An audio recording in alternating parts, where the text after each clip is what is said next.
Hi friends, good morning. இன்றைக்கி அவியல் பண்ண போகிறேன். அவியலுக்கு வேண்டிய காய்கறிலாம் நெருக்கி வேக விட்டு வச்சுட்டேன். அதுக்கு வந்து தேங்காய், பச்சை மிளகாய் மட்டும் இப்போ உங்களுக்கு எடுத்து அரைச்சி அதில் ஊற்றி காட்டுறேன். ஏன்னா இன்றைக்கி வந்து இது பண்ண போகிறேன், கேழ்வரகு அடை. அதுக்காக இப்போ வந்து பச்சை மிளகாய், தேங்காவும் அரைச்சிட்டேன். அதில் ஊற்றிட்டு ஒரு கொதி வந்தோடனே தயிரை கடைசியில் ஊற்றி தேங்காய் எண்ணெய் ஊற்றி இறக்க வேண்டியதான். இப்போ தயிரையும் ஊற்றியாச்சு. அது கொதி வந்தோடனே அதில் தேங்காய் எண்ணெயும் ஊற்ற வேண்டியதான். அவியல் ரெடி. உங்களுக்கு ஏற்கனவே தெரியும், சும்மா பண்ணும்போது காட்டுவோன்ட்டு.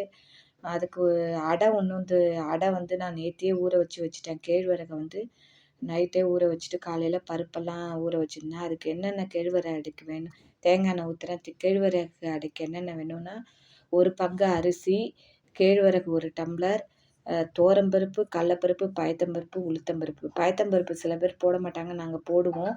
போட்டு பச்சை மிளகா, தேங்காய், பச்சை மிளகா, இது உப்பு போட்டு அரைச்சி கேழ்வரகு அடை பண்ணுங்கள். ரொம்ப நல்லாயிருக்கும், உடம்புக்கும் நல்லது. தோசைக்கு பிறகு அடையும் ஒரு வாட்டி சின்னதாக குண்டு குண்டாக தேங்காய் எண்ணெயில் ஊற்றும் போது ரொம்ப நல்லா டேஸ்ட்டாக இருக்கும் அடை. நீங்களும் பண்ணி பாருங்கள். நான் பண்ணியாச்சு. இன்றைக்கி கேழ்வரகு அடையும் அவியலும் தான் காலையில் எங்களுக்கு பிரேக்ஃபாஸ்ட்டு.